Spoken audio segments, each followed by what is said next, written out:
What's up? It's 401 Uncut. I got a very special guest with me today, the homie King Got It. What's going on? What it do? What it do? How you feeling? I'm feeling good. Glad to have you on 401 Uncut. I've been tapped in for a while, since about 2018. I've been tapped in, so it's glad to have you on today. For sure. I'm glad to be here. For sure. So how you been? Man, been working, man. Working. Learning the ins and outs of the business, you know? Yeah. Taking the L's, turning lessons and blessings, just making it happen. Man, I know. I mean, you really turning up. I'm not gonna lie, and I like the fact that you speak out. You're very motivational, but we'll get to that a little later. So first things first. Know you're from Atlanta, from the west side of Atlanta. Tell everybody, what is it like on the west side? If I've never been to the west side of Atlanta, what is it like?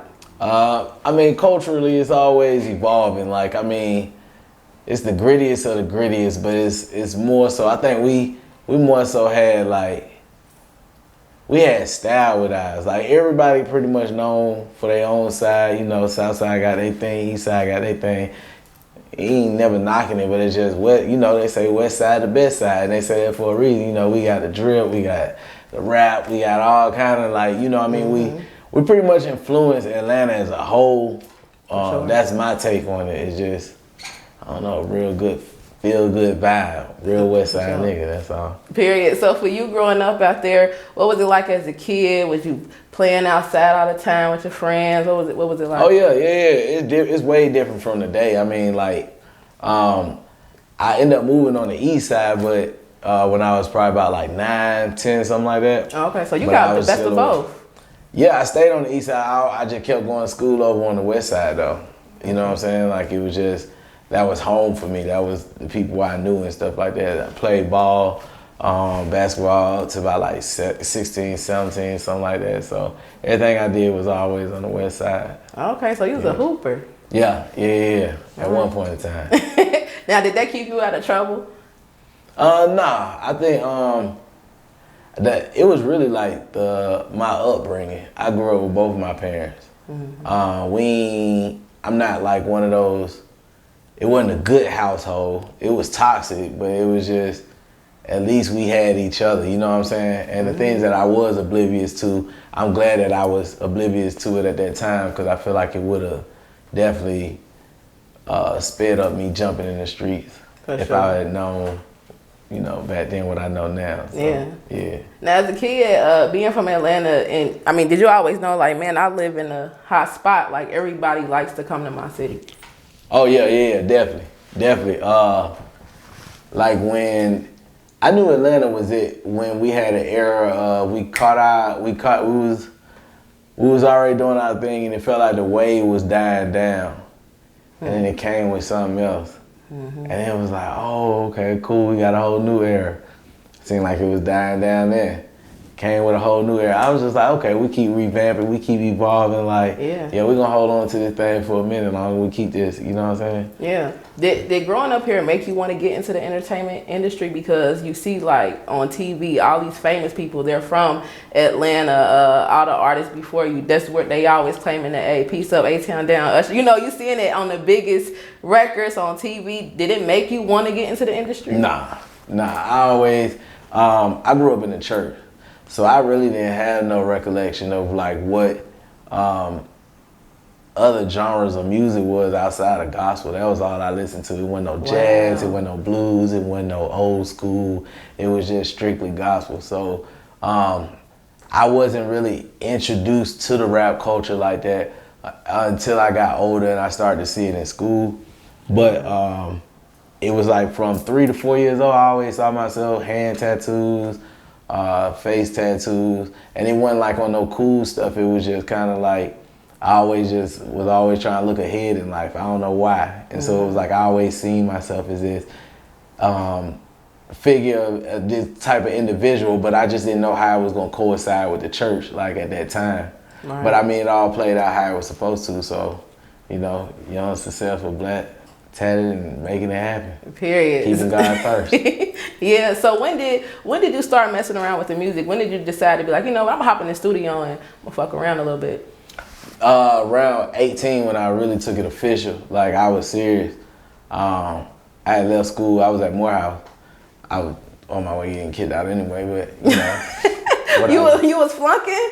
Or nah, what it you was just be doing? like, man, life change. It wasn't for me. Like I always was trying to chase a bag, but it just wasn't my forte. I ain't saying school's a bad thing. It's just where I was headed in life. I wasn't getting the motivation to push I need to stay there to do that. But I mean, it all made sense at the end of the day. So I left there, I was supposed to jump fully into the music. I jumped fully into the streets, trying to provide for the music. And that, led down a whole nother avenue. But music, I started rapping at 18. And it's just really been up since then. Like, it's really been up there. I knew I was serious about it when it was like, me being in the streets wasn't like for like notoriety. I ain't care to be cool. I ain't care to be known or nothing like that. I was always just doing some hot shit to end up getting some money to pay for studio time, because that was the only place I wanted to be. Right. It was like it wasn't really no lights on in the house, no nothing going on. That was like my place, like damn. And just actually hearing myself, getting my own story out, it was different. So it was like, I knew then it was just kind of like, it was something that was like bound to happen. For sure. Yeah. And with being in Atlanta, you got the networking is crazy. So, you can drop a song, get it to the DJs. They DJing to a crowd that's from here, not from here. They'll take your shit back home. And next thing you know, you got a whole market, other market in tune. For sure. That's how it worked. Man, yeah, I can only imagine. That's lit though. Yeah. I feel like a lot of artists in other cities, they don't have that. Do you think that the artists here really understand that concept, that being an artist from Atlanta, being tapped in with the DJs is really a thing that can play a song in the club, once somebody Shazam it, they taking it home? I mean, definitely. Like, in all aspects of like business, whatever you're doing, whether it's basketball, sports, whether it's entertainment, whether it's in the law field, it don't matter where you go. You really got to learn to understand the concept of like networking. That's really what it all comes down to. Like, who you know versus what you know can help you, like in a lot of aspects. I started out doing like showcases and open mics and stuff like that because I kind of really thought that was a big thing, where that's where I was gonna get discovered. But it wasn't until like, it took me like maybe a year or two of doing these showcases for me to realize, man, ain't nobody important coming out to these. Like, this ain't how. So my next step was, all right, cool. I had to look at where I was at that time and see what did I accomplish thus far. And what I did achieve was, it was like everywhere I went in the city, I wasn't like a local rapper, but in that little arena that I was running around in, like every open mic I go to, people looking at me and they rapping my song because they know it. I'm like, bet, I made myself familiar. I got to take this and understand it's another level. The next level was, I had to get out of being comfortable with feeling like I was big at that time, because I had a large crowd of people. It was a lot of people that knew me, but they knew me on a lower level. And I watched how a lot of other talented artists, they stayed in that market.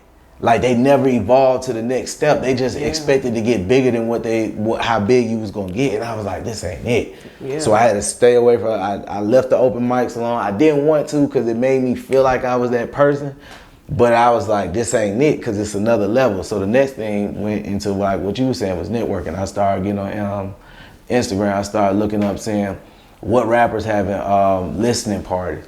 And I'm gonna just go. I'm gonna just show up. And like, even like you were saying with the DJs, I go in politics with the DJs, but it wasn't never let me buy you a drink and play my song. It wasn't let me give you some money to spend it. It's like, you really gotta go and develop them relationships. Don't ask them for nothing. Hey bro, you going crazy tonight. I'm gonna buy you a drink.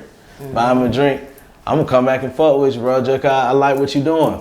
And leave. And they gonna respect it. You come back. Eventually, hey bro, what you doing? Man, I be making music, bro. And it's just like, it's a network. Bro, give me some, bro. Because they friends. So it's like, in the same way with like even the artist, it's just understanding the room that you in. After you encounter the same person in the room so many times, people start to wonder, what is it that you do? Yeah, they're gonna start asking questions. And that's how it is, yeah. So that's how it was with the networking game, and like that's how I like ran into a lot of people who were higher ranking and had more things going on than I did at the time, but it was more networking than it was like performing and stuff. Yeah, man. I mean, it really led you to do, I mean, you did great networking, I felt like, because let's be clear, you got songs with Lil Baby. Yeah. You got songs with Future, Gunna. Tell me, how did you end up linking up with Lil Baby for the hit single Posse that you had? God. It was God. Like, it was really God. Like, God just have a certain way of like moving where it's just kind of like, it's never understood how it come about. It's just on you to like have a plan, have faith, and do something. Put some type of work to it, because God funny. He'll let you start working, won't even let it go the way that you gonna work for it to go. But it'll still come. So it was just more like, I just had to like just keep working, just kept working. But I was like, man, I wouldn't tell nobody, because I know a lot of people think, man, that's too far-fetched, that's too far, and I ain't need nobody doubt me. So I was just like, it's gonna happen. So like when the opportunity presented itself, like, you know, it was like really like a fall in my lap. Like, I ain't gonna lie, and I had to take advantage, capitalize on it, made it happen, and just. Man, I mean, it reached all the way up in Ohio, where I'm from. Oh, for sure. So I mean, you know, getting the features and stuff like that. I mean, it makes sense, because that's the networking to where, hey, I can grab this person's audience. We share the same audience. I can grab some people from them. Ohio showed me so much love, man. I'm talking about Ohio, like. Ohio, I ain't gonna count. Ohio probably had one of the like craziest first fan base that I felt like out of city. It was them, North Carolina. It was Ohio, North Carolina. It was a few people, but like, yes, big ups to Ohio, definitely. Man, that's lit. For sure.